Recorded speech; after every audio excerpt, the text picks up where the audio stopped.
Hola, ¿cómo están? Soy el doctor Edgar Mora Montoya, soy médico especialista en medicina física y rehabilitación.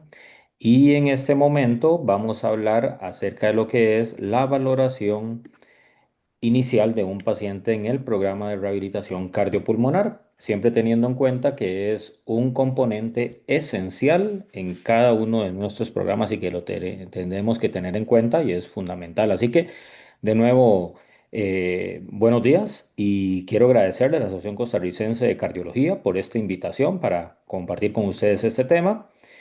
Y es que cuando pensamos en rehabilitación cardíaca, pues la mayoría de nosotros imaginamos inmediatamente, no sé, una banda caminadora, puede ser que nos imaginemos una bicicleta, un ergómetro de pies o una recumbente, no sé, algún programa de ejercicio supervisado, clásico, que es lo que siempre vemos. Sin embargo, tenemos que empezar a romper ese paradigma porque quiero que en este momento cambiemos esa perspectiva que tenemos nosotros. Y la propuesta va a ser bastante sencilla.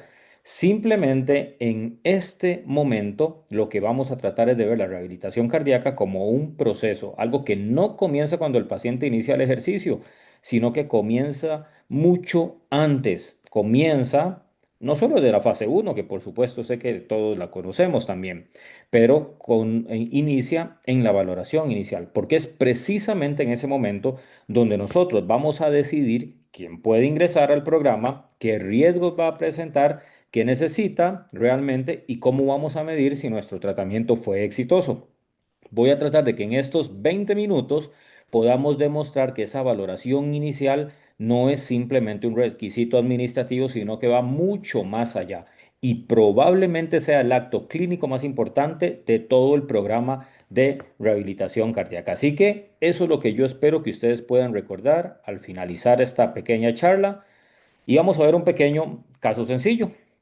Bueno, de nuevo, buenos días. Y es que podemos tener aquí a dos pacientes con el mismo diagnóstico. Entonces, imaginémonos a esos dos pacientes. Ambos tienen 58 años, paciente típico de nuestros programas, paciente promedio de nuestros programas. Ambos sufrieron un infarto agudo del miocardio con elevación del segmento ST. Los dos fueron revascularizados exitosamente, con una angioplastía primaria, tienen fracción de eyección del 45%. Ambos fueron dados de alta hace 10 días. Pero cuando nosotros solo vemos estos datos, nosotros podríamos decir que ambos pacientes deberían ser al menos muy similares o muy parecidos en el programa cuando van a ingresar. Es decir, deberían ingresar exactamente al mismo programa, de la misma forma. Sin embargo, si nosotros analizamos esto en detalle, como ustedes pueden ver, un paciente con alta capacidad funcional de un lado, otro con baja capacidad funcional, uno con más comorbilidades y descompensadas, otro con comorbilidades compensadas, con red de apoyo adecuada, sin red de apoyo adecuada. Cuando nosotros vemos todo esto, la respuesta definitivamente pasa a ser incorrecta. ¿Por qué? Porque nosotros en este momento ni siquiera conocemos al paciente. No sabemos si alguno de estos dos, ustedes lo están viendo ahí porque lo ilustramos con ejemplos y ponemos todo escrito, pero cuando nos llegan inicialmente y solo vemos ese diagnóstico de arriba, no sabemos esos otros datos. No sabemos si la isquemia residual es similar o igual, no sabemos si uno está deprimido, el otro no, no conocemos su capacidad funcional cuando nos llega. Muchas veces, la mayoría de las veces, no sabemos si uno presenta, qué sé yo, una artrosis severa de rodilla, si alguno de ellos puede tener riesgo de fragilidad o tiene alguna condición que le ha producido alteraciones musculoesqueléticas o si tiene limitaciones cognitivas. Y todas estas variables van a modificar la prescripción del ejercicio muchísimo más de lo que cada uno de nosotros creemos, mucho más de lo que nosotros usualmente asumimos. Por eso es que la valoración cambia la decisión clínica. Nosotros no tratamos diagnósticos, nosotros tratamos personas, pacientes, seres humanos. Así que teniendo esto nos va a surgir una pregunta muy lógica y uno podría decir, bueno, entonces, ¿qué cambia una valoración adecuada? Y es que una valoración inicial de calidad produce tres beneficios fundamentales. El primero es sin duda la seguridad. Nos permite que podamos identificar quién puede iniciar ejercicio de inmediato, quién necesita una evaluación adicional o una supervisión más estrecha. El segundo beneficio es que nos ayuda con la individualización. No hay un programa universal de rehabilitación cardíaca. ¿Por qué? Porque cada paciente requiere una intensidad distinta, tiene objetivos diferentes y tiene una progresión específica. Y por último, podemos decir que la valoración inicial también es una forma de mejorar los resultados, porque cuando nosotros individualizamos correctamente el tratamiento, vamos a aumentar ¿qué? La adherencia, vamos a mejorar la capacidad funcional y vamos a reducir las complicaciones. Nosotros podríamos decirlo entonces en otras palabras que la valoración no agrega trabajo, como muchas veces pensamos, que nos suma trabajo, que nos recarga. Más bien podemos decir que la valoración inicial evita errores, evita caminos que no deberíamos tomar. Y esto no es mi opinión realmente. Esto está respaldado sólidamente, perdón, por la evidencia científica que tenemos. Entonces, ¿qué sabemos? Ustedes lo saben muchísimo mejor que yo. Pero ¿qué es lo que dice la evidencia? Ya no discutimos si la rehabilitación cardíaca funciona. La evidencia es consistente, es abismal, es contundente también. Porque las revisiones sistemáticas y los metaanálisis muestran que lo que podemos ver en la diapositiva, reducción en la mortalidad cardiovascular, podemos ver disminución de hospitalizaciones, mejoría de la capacidad funcional y un impacto significativo, sumamente importante sobre la calidad de vida. Sin embargo, aquí existe un detalle que con frecuencia nosotros tendemos a pasar por alto, y es que todos estos beneficios provienen de programas que están correctamente indicados. No cualquier programa, son programas correctamente indicados y correctamente supervisados. Y para lograr eso, colegas, les tengo una noticia y es que primero debemos conocer al paciente. Es decir, podemos nosotros resumir que la evidencia demuestra que la rehabilitación cardíaca funciona, ciertamente así lo es, pero la valoración inicial determina cuánto se va a beneficiar cada uno de nuestros pacientes. Así que eso nos va a obligar a replantear qué nosotros estamos entendiendo por valoración, qué es lo que realmente entendemos por una valoración.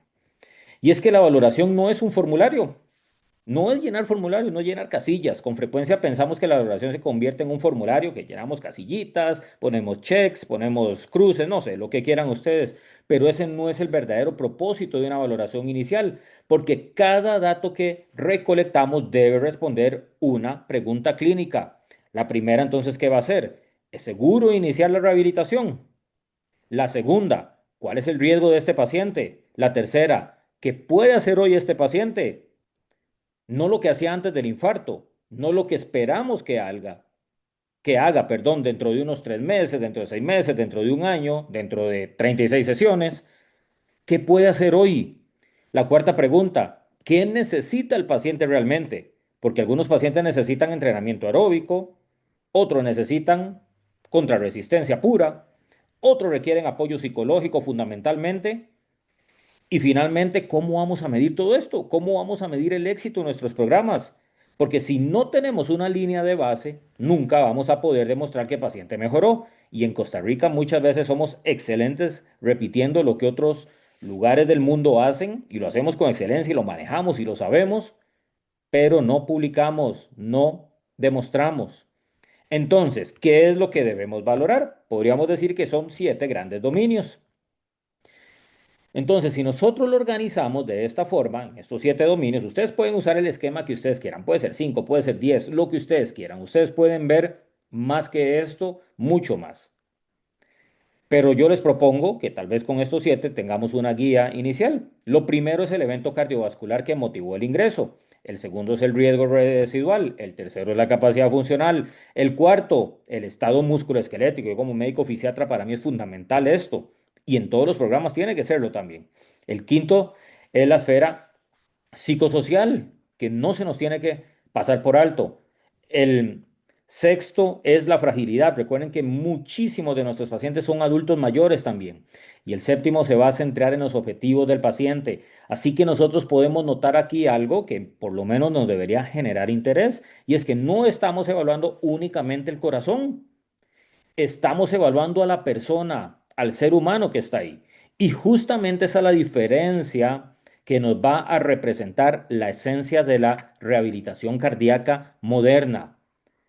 A partir de este momento, entonces, vamos a tratar de al menos mencionar y revisar a grandes rasgos cada uno de estos dominios y vamos a ver cómo van a modificar nuestras decisiones clínicas, como, porque quiero repetir, nosotros cada cosa que hablamos debe darnos algo que podamos traducir a la clínica también. Así que realmente podemos decir que a partir de aquí va a empezar el contenido de esta charla y vamos a tratar de ahondarnos en cada uno de estos dominios que acabo de mencionar. Entonces, el evento cardiovascular. Comencemos con este primero. Cuando recibimos un paciente en rehabilitación cardíaca, muchas veces la historia clínica se va a resumir en una sola frase. Infarto agudo del miocardio, probablemente eso es lo que nos va a decir. Pero si nosotros solo vemos esto, esta información va a ser insuficiente, va a ser incompleta como menos. Necesitamos entender la historia completa. Entonces, tenemos que saber, por lo menos, qué ocurrió exactamente. ¿Fue un infarto con elevación o sin elevación del segmento ST? ¿Tuvo shock cardiogénico? ¿Presentó arritmias en hospitalización? ¿Requirió soporte mecánico? ¿Fue revascularizado completamente? ¿O tiene enfermedad coronaria significativa residual? ¿Fue un bypass, una intervención quirúrgica, un reemplazo valvular o su paciente que tuvo una falla cardíaca descompensada? Porque todo esto nos va a cambiar el riesgo inicial y por supuesto va a cambiar la intensidad con la que vamos a iniciar el programa de rehabilitación cardíaca. Y también tenemos que saber la cronología. Muchos pacientes llegan tardíamente a nuestros programas, porque no es lo mismo valorar un paciente 10 días después de un infarto que valorar a ese mismo paciente 6, 8, 12 meses después de que lo tuvo también. La evolución clínica también va a ser parte fundamental del diagnóstico y no solo el diagnóstico clínico, también el diagnóstico funcional. Por eso es que nosotros no preguntamos únicamente qué enfermedad tuvo, preguntamos cómo llegó a enfermarse ese paciente y cómo nos llegó a nosotros también. Una vez que nosotros hemos entendido ese evento, entonces vamos a responder otra pregunta que es igual de importante, que yo sé que ustedes, por supuesto, que la manejan al dedillo, que es el riesgo residual. Muchos años nosotros manejamos, o desde el punto de vista de los programas, se manejó todo relacionado con la fracción de eyección. Y por supuesto, sigue siendo un factor pronóstico, sigue siendo una variable sumamente importante, pero hoy sabemos que solo es una parte de la historia, no nos cuenta toda la historia de lo que pasa ahí, porque el riesgo residual integra múltiples dimensiones. El riesgo residual entonces va a estar formado por varias, podemos decir, partes que vamos a evaluar nosotros. Va a ser la presencia, qué sé yo, de isquemia persistente, las arritmias que tuvo ese paciente durante el programa, durante el proceso de recuperación o durante el evento como tal también, la respuesta hemodinámica que tiene al ejercicio, riesgo residual que tiene ese paciente, la estabilidad clínica, las comorbilidades, incluso variables como las que mencioné yo anteriormente en adultos mayores, la fragilidad o la capacidad funcional nos va a aportar muchísima información pronóstica relevante. Por eso entonces tenemos que decir que el riesgo es dinámico y tenemos que tratar de usar ese término así. Tenemos que evaluarlo en cada sesión, porque el riesgo cambia. Puede disminuir conforme mejora la capacidad funcional del paciente, por supuesto, pero puede aumentar también si aparecen nuevos síntomas. Puede modificarse después de alguna nueva intervención, pacientes que durante el programa tienen que ir a una intervención. Así que el paciente nunca lo vamos a clasificar una única vez, lo vamos a estar reevaluando continuamente. Y ese concepto tiene que ser fundamental para que prescribamos de forma segura. Ahora, ¿cómo vamos a cuantificar realmente la reserva funcional del paciente? ¿Cómo vamos a medir esa capacidad funcional? Y si nosotros tenemos que elegir, o al menos yo, si tuviera que elegir una sola variable pronóstica para completar el diagnóstico cardiovascular, yo sin duda escogería la capacidad funcional. Ustedes como cardiólogos y como personal pueden decirme, no, doctor, es que no invente. Lo cierto es que para mí la capacidad funcional es el mayor o la mayor variable que me va a dar pronóstico en nuestros pacientes. Y pronóstico funcional, pronóstico de todo lo que nosotros vamos a medir a futuro también. Y la razón para mí es sencilla, es que la capacidad funcional va a integrar lo que es el comportamiento del sistema cardiovascular, el sistema respiratorio, el sistema muscular, el sistema metabólico, todo esto durante el ejercicio. Es decir, me va a decir cómo está respondiendo el organismo en condiciones reales, en condiciones de estrés que está dándose también. Por eso algunos autores incluso lo llaman ahora la capacidad funcional como el sexto signo vital. Y nosotros, ustedes por supuesto lo saben muchísimo mejor que yo, tienen o tenemos muchas herramientas para evaluarlo. La ergoespirometría, si la tenemos disponible en nuestro centro, es el estándar de oro o es el gold standard. Tenemos que utilizarlo porque vamos a ver no solo la capacidad en el estrés, sino la fisiología de lo que está sucediendo ahí. La prueba de esfuerzo convencional continúa siendo útil también y como una evaluación inicial y como una prescripción inicial es de muchísimo valor. La caminata 6 minutos en pacientes que tienen mucha alteración musculoesquelética, baja capacidad funcional, etcétera, sigue siendo también muy útil y algunas pruebas sencillas como el sit to stand o la velocidad de marcha nos ayuda a evaluar esto también. Lo importante no es que hagamos todas las pruebas, sino que podamos contar y podamos seleccionar cuál nos es útil en determinado paciente según la pregunta clínica que tratamos de responder. Y esto nos va a llevar a otra pregunta también. Entonces, ¿cómo seleccionamos las pruebas? Y podemos decir, ¿cuál es la mejor prueba funcional en este paciente? La respuesta correcta, ¿cuál va a ser? Ustedes lo saben bien también. Depende. Y depende del paciente. Si quiero conocer la fisiología del ejercicio, sin duda en ergoespirometría, si la tengo a mano. Si quiero establecer simplemente intensidad inicial para el arranque del paciente, una prueba de esfuerzo convencional puede ser suficiente. Pero si estoy al frente de un paciente frágil o un paciente con limitaciones funcionales, la caminata 6 minutos puede darnos muchísima información. Así que no existe una prueba superior para todos los escenarios. Existe una prueba útil para cada paciente y una más útil para determinado paciente. Cuando contamos con ergoespirometría, la vamos a escoger en el paciente indicado también. Entonces, con la ergoespirometría ya sabemos que es muchísimo más, nos da mucha más información que el consumo pico de oxígeno, el consumo máximo de oxígeno, porque nos va a permitir comprender por qué el paciente tiene la limitación al ejercicio. Podemos responder preguntas como la limitación es de origen cardíaco, o es de origen pulmonar, o es de origen periférico, o es un paciente desacondicionado puro como tal. Además podemos ver variables como la del el volumen eh, y la relación, perdón, entre el volumen y el CO2 y nos va a dar esa capacidad que tiene nuestro paciente también. Podemos ver los umbrales ventilatorios como tal, el pulso de oxígeno, que nos va a dar ¿qué? Información pronóstica, nos va a ayudar a individualizar la prescripción del ejercicio en nuestros pacientes. Así que si tenemos a mano la ergoespirometría, vamos a pasar de hacer una prescripción basada en cálculos, en estimaciones probables, a una que realmente va a ser fisiológica. ¿Y en qué se traduce esto? En programas más seguros y en programas eficaces o de menor o buenos resultados con menor costo, para decirlo en términos bien sencillos.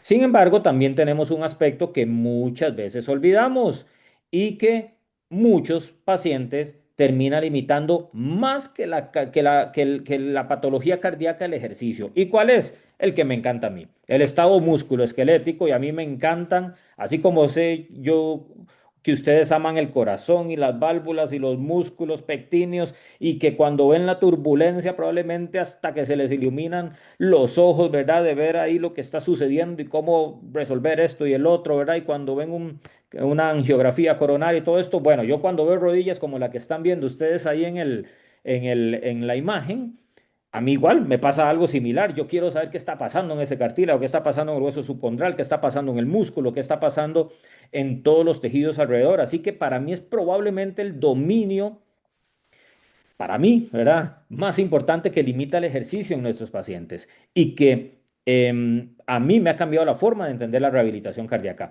porque muchas veces asumimos que el paciente, el principal obstáculo que va a tener es el corazón como tal, y la mayoría de las veces estamos equivocados, no es eso.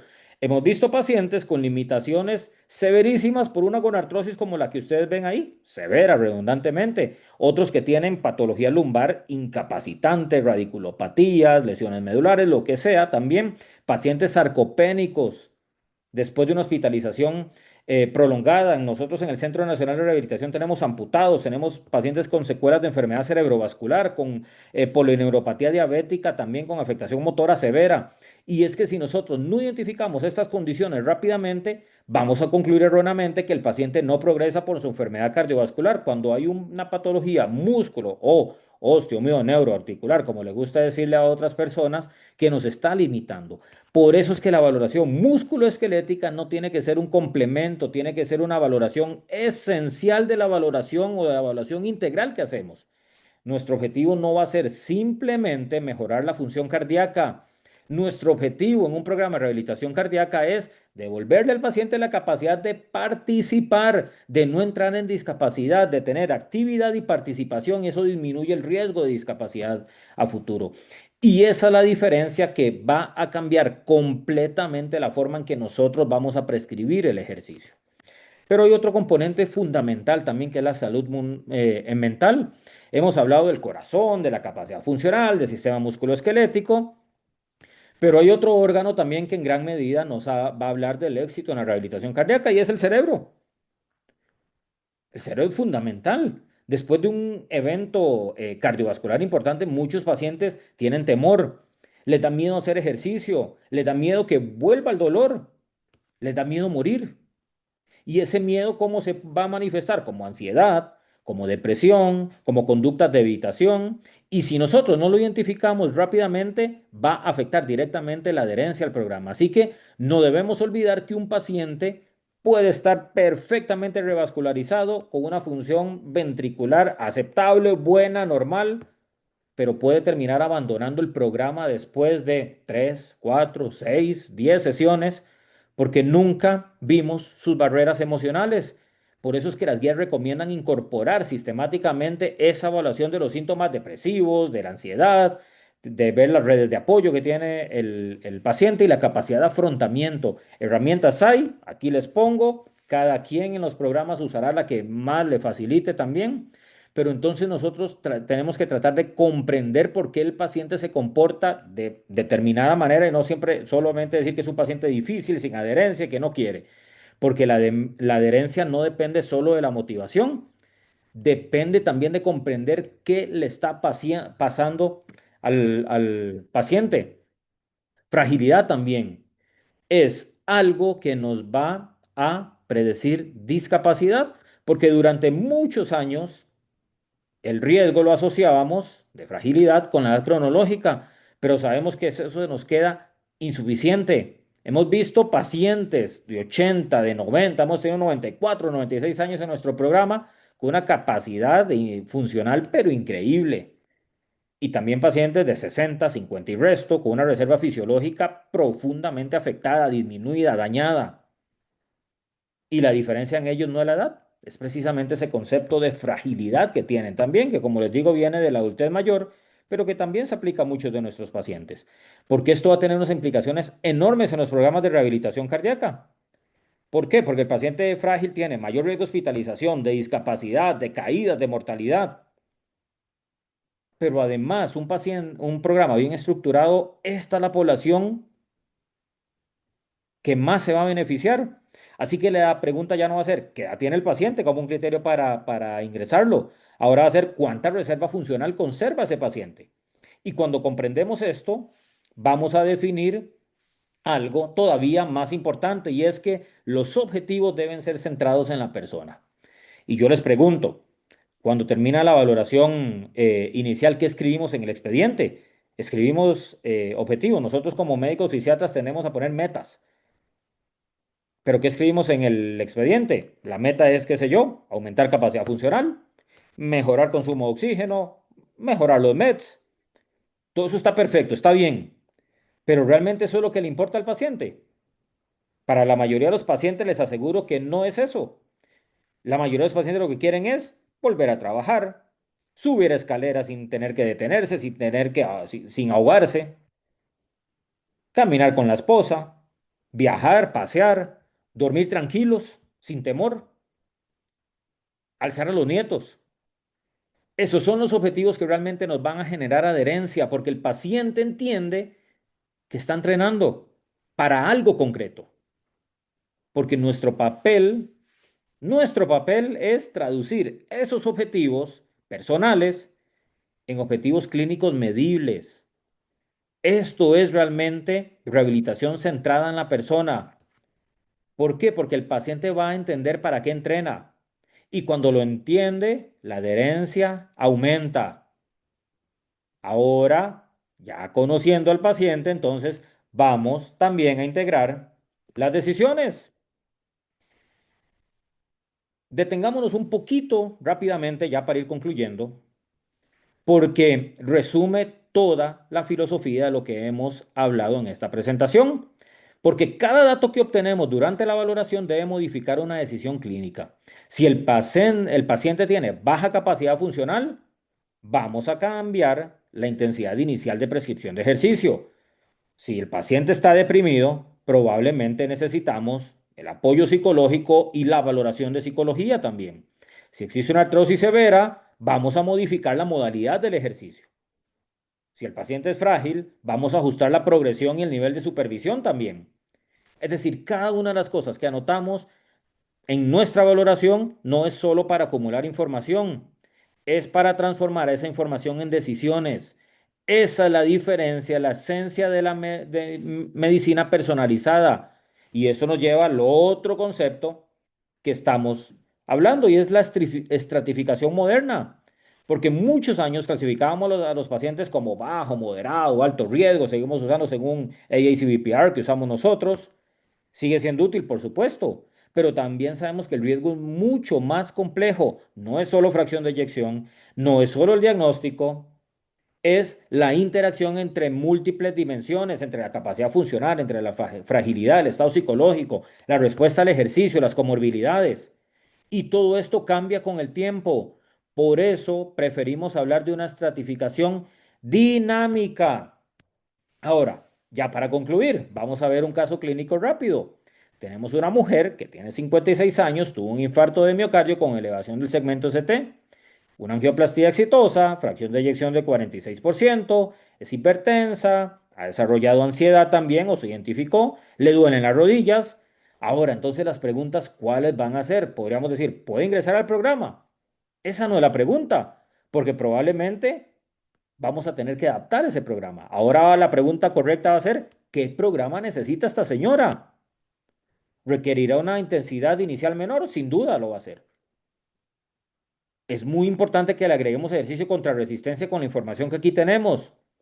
Tenemos que educarla para disminuir el miedo al ejercicio y quizá adaptar la modalidad también del entrenamiento por ese dolor articular que tiene. Es esta paciente con la que nos enfrentamos todos los días. Ya no estamos viendo solo su corazón cuando hacemos estas decisiones, estamos viendo a la persona. Y esa es la verdadera diferencia entre hacer rehabilitación cardíaca y simplemente indicar ejercicio. Así que ya, para ir concluyendo, vamos a ver. Entonces, ya vimos todos los dominios y vamos a tener en claro una idea muy sencilla. Y es que toda la información que obtenemos en la valoración tiene que generar una decisión clínica. Si esa información no cambia una decisión, ¿para qué la ponemos? Probablemente es irrelevante entonces. Es decir, si tenemos una capacidad funcional muy reducida, probablemente vamos a iniciar con una intensidad menor y una progresión que va a ir más lenta también. Si tenemos nuevamente un paciente deprimido, vamos a tener que darle énfasis no solo al ejercicio o no tanto al ejercicio, sino a esa valoración psicológica y a tratar de generar adherencia en ese paciente. Si es frágil, aumentamos la supervisión. Así que cada hallazgo debe tener una consecuencia terapéutica porque la valoración no consiste en describir al paciente, consiste en decidir qué vamos a hacer con él. Esa es la esencia de la medicina personalizada, de los programas personalizados, individualizados. Ahora, podemos cometer errores, por supuesto que sí, tenemos errores frecuentes. Vamos a compartir al menos unos errores que tenemos frecuentemente. Uno, muchas veces pensamos que la valoración es reducida a solo fracción de eyección. Mencioné, repito, sigue siendo una variable sumamente importante, pero nunca debe ser la única. El segundo es no revaluar a nuestro paciente. Recordemos que el riesgo cambia, la capacidad funcional cambia, la respuesta al entrenamiento cambia. y nuestra prescripción debe cambiar también. El tercer error es olvidar la salud mental. Muchos programas siguen teniendo una buena prescripción de ejercicio, pero nunca exploran miedos, ansiedad, barreras para continuar. Y probablemente el error más importante de todos es creer que la valoración termina al día del ingreso, cuando en realidad continúa durante todo el programa. Cada sesión nos da nueva información. Eso hace que la rehabilitación cardíaca sea un proceso dinámico. Así que vamos a resumir la charla en este algoritmo tan sencillo que vemos aquí. Y esto resume todo lo que hemos hablado. Todo comienza confirmando que el paciente está clínicamente estable, lo primero. Después de ahí, una historia clínica dirigida, un examen físico orientado, evaluamos objetivamente su capacidad funcional, identificamos esas limitaciones musculoesqueléticas, exploramos la esfera psicosocial, valoramos la fragilidad, integramos todo esto para estratificar el riesgo, definimos objetivos centrados en la persona, prescribimos ejercicio y de nuevo reevaluamos. Noten que el algoritmo empieza y termina en el mismo lugar. Reevaluar. Evaluamos y reevaluamos, porque la rehabilitación cardíaca nunca es lineal. Es un ciclo continuo de evaluación. Y ya para concluir, y ahora sí en serio, ya completamente, tenemos que tener algunos mensajes para la casa. Yo quiero resumir esta conferencia en esos 5 mensajes. Número 1, la seguridad comienza antes del primer ejercicio.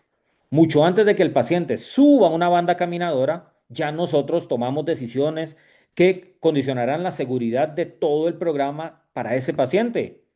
Segundo, la capacidad funcional es tan importante como el diagnóstico, porque ciertamente el diagnóstico nos dice qué enfermedad tiene el paciente, pero la capacidad funcional nos dice qué puede hacer hoy en este momento. La tercera, el riesgo debe entenderse como un proceso dinámico. No es una simple fotografía que se tomó el día del ingreso, es una condición que evoluciona con el tratamiento, con la respuesta al ejercicio y con el tiempo. Número 4, la prescripción del ejercicio debe ser completamente individualizada. No hay recetas universales. Cada paciente tiene una dosis diferente de ejercicio, una progresión distinta y objetivos propios también.